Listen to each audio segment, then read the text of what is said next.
आज की क्लास में हम लोग पढ़ेंगे कि पीएच स्केल के बारे में। पीएच स्केल का यूज कहाँ होता है इसके बारे में भी पढ़ेंगे और इसका किसने खोज किया था। तो पीएच स्केल जनरली एक स्केल होता है जो मेजर करता है एसिडिटी और बेसिडिटी को।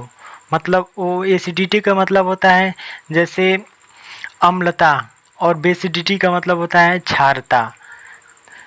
अम्लता और क्षारता कैसे पहचानेंगे, मतलब एसिडिटी और बेसिडिटी।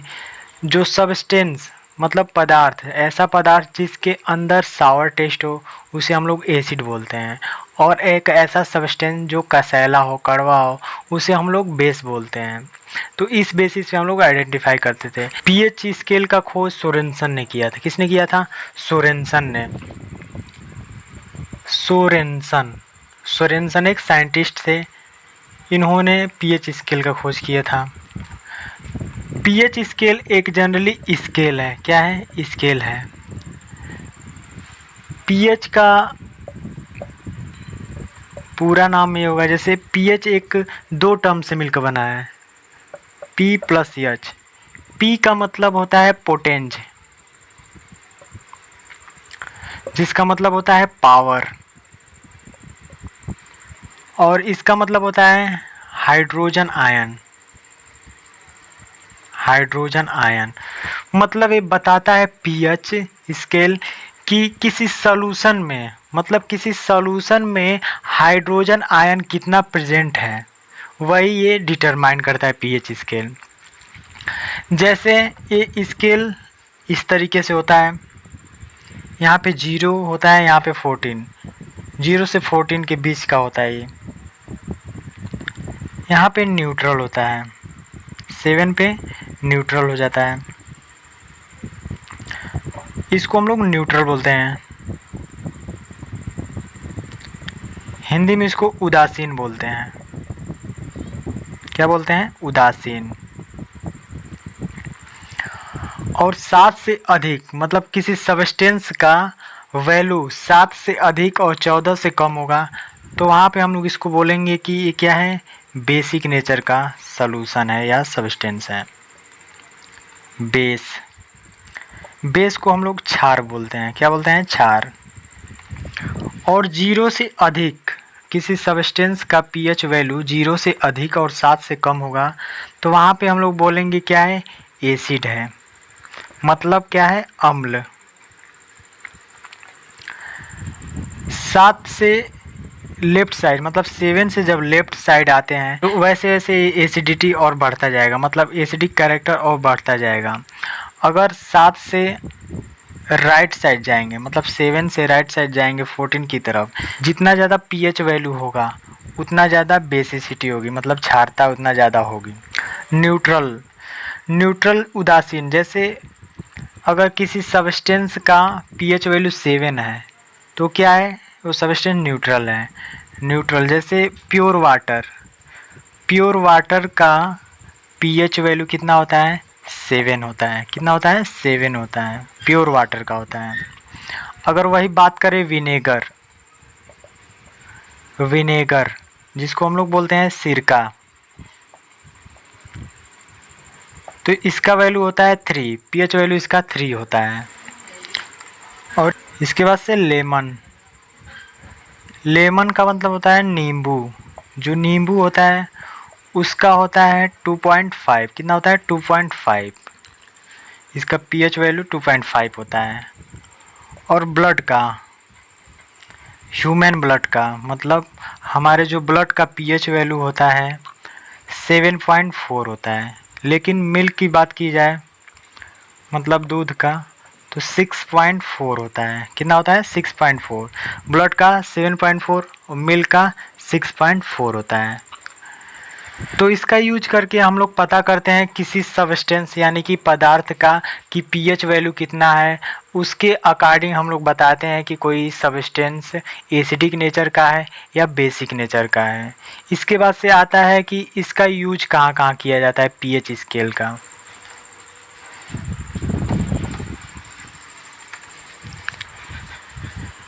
पीएच स्केल का हम लोग डाइजेस्टिव सिस्टम में इसका यूज होता है। जैसे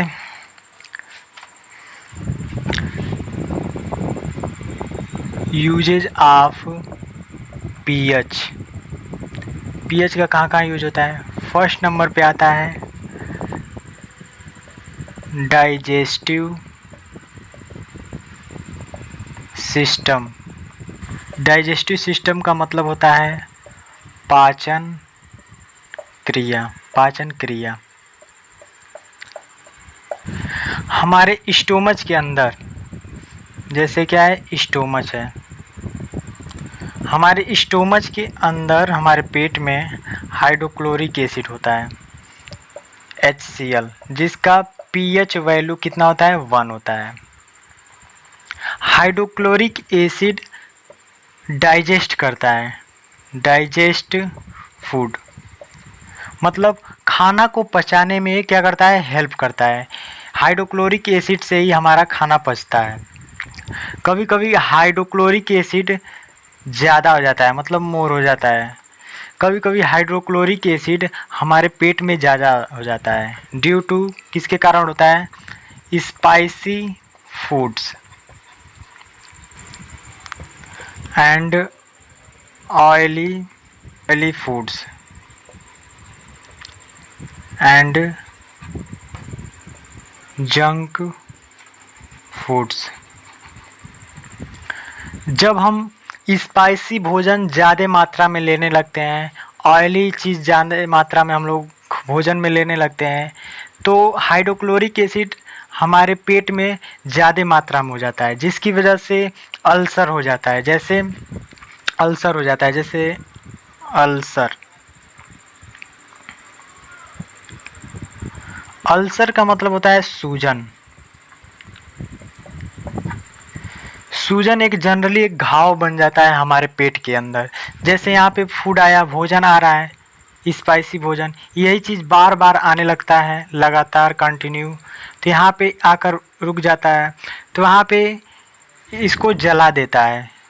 एसिड तो ही होता है इसके अंदर, तो यहाँ पे क्या करता है? जला देता है। जहाँ पे यहाँ पे वाउंड हो जाता है, मतलब घाव हो जाता है, जिसकी वजह से यहाँ पे अल्सर हो जाता है और हमें इरिटेशन होने लगता है, पेन होने लगता है, मतलब दर्द होने लगता है। तो इसको ठीक करने के लिए हम लोग डॉक्टर से सजेस्ट लेते हैं, तो हमें मेडिसिन के रूप में बेच देता है। जैसे मैंने बताया था, जब एसिड बेस से रिएक्ट करता है तो क्या करता है? न्यूट्रलाइज करता है। न्यूट्रलाइज मतलब न्यूट्रल कर देता है, इसको ठीक कर देता है। तो वही हम लोग बेस लेते हैं दवाइयों के रूप में, और यहाँ पे आकर इसको रिमूव करता है, मतलब न्यूट्रलाइज करता है। ये लगभग 1.5-2 महीने में ये ठीक होता है। तो हमें जब कभी भी अल्सर हो जाए या सूजन हो जाए, तो हमें स्पाइसी भोजन नहीं लेना चाहिए, क्योंकि उस टाइम हम लोग दवाइयों में बेस होता है जो इसको न्यूट्रलाइज करता है, इसको ठीक करने में हेल्प करता है। अगर हम लोग बार बार ऑयली चीज़ वही लेंगे तो ठीक होगा, फिर वही स्पाइसी भोजन आएगा, फिर वैसे ही हो जाएगा। अगर यही बार बार घाव बनता जाएगा तो एक कैंसर का भी कारण बन जाता है, इससे कैंसर भी हो जाता है। तो इसलिए हमें स्पाइसी फूड्स, ऑयली फूड्स और जंक फूड, मतलब बाहर का सामान नहीं ज़्यादा मात्रा में खाना चाहिए। इसके वजह से सूजन हो जाता है। अगर यही सूजन ज़्यादा दिन तक रह गया, ठीक नहीं हुआ, तो कैंसर भी हो सकता है। इसके बाद से आता है pH value in tooth decay.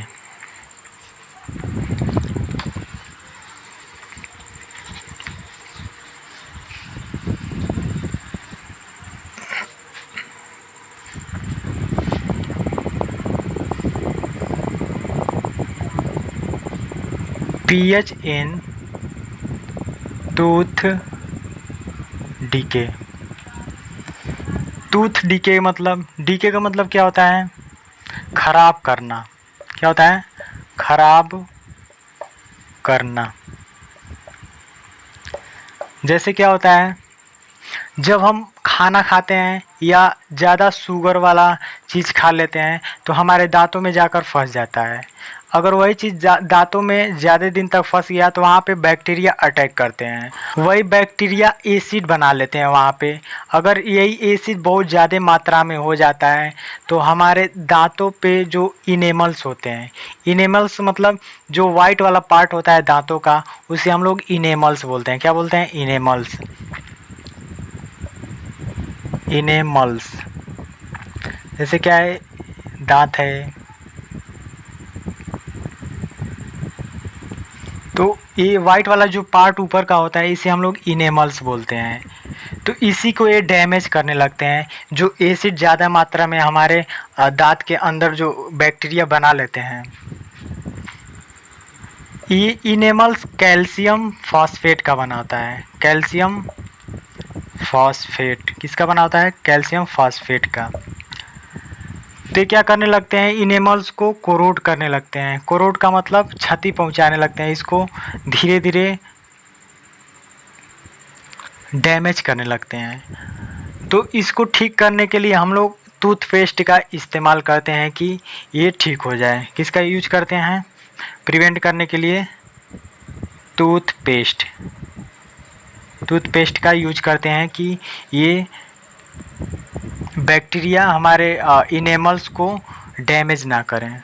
इसके बाद से आता है पीएच इन प्लांट्स। प्लांट में कैसे पीएच का रोल है?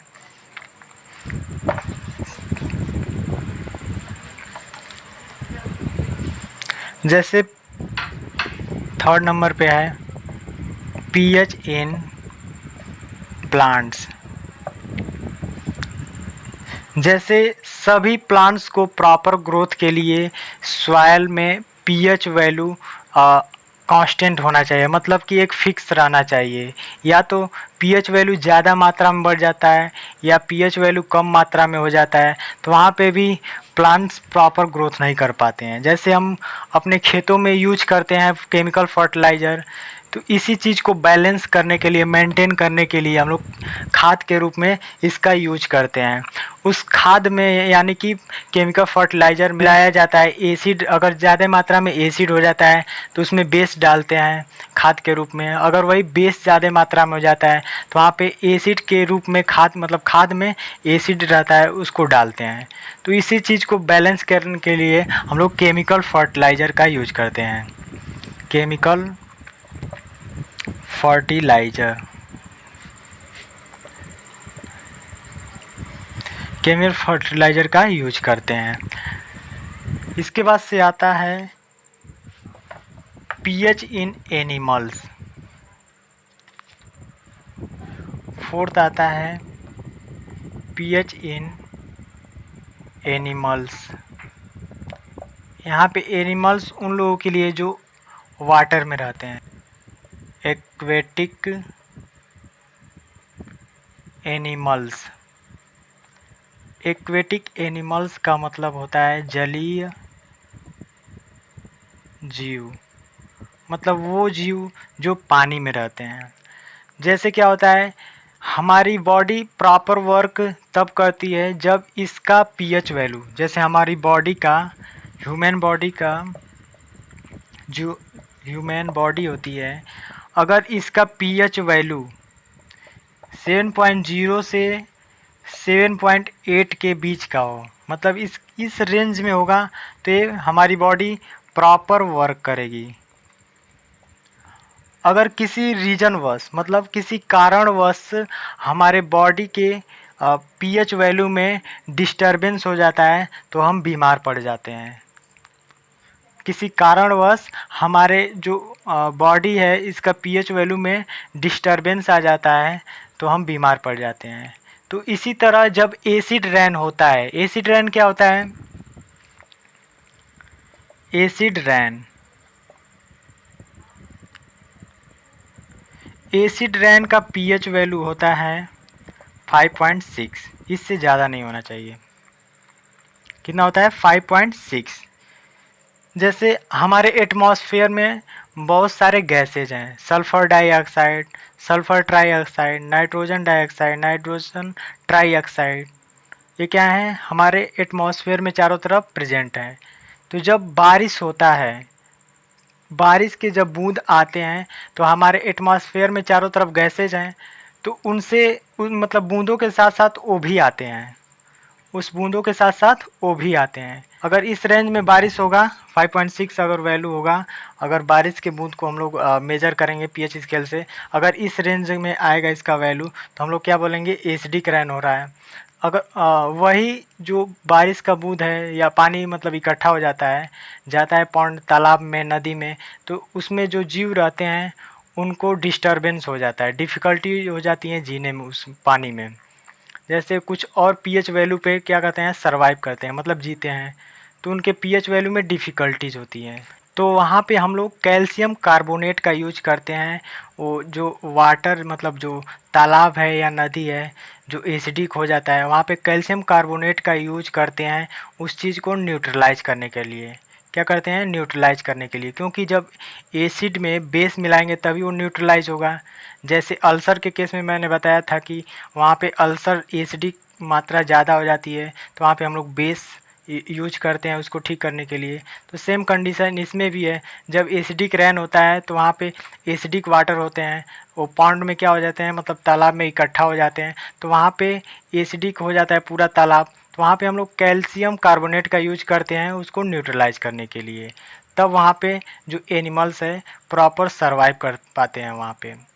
तो यहाँ पे हम लोग यूज करते हैं। तो ये था यूजेज किसका, पीएच स्केल का। मैंने 4 यूजेज बताया, ये बहुत ही इम्पॉर्टेंट है। I hope you like my video. If you like my video, please like, share and subscribe. Thanks.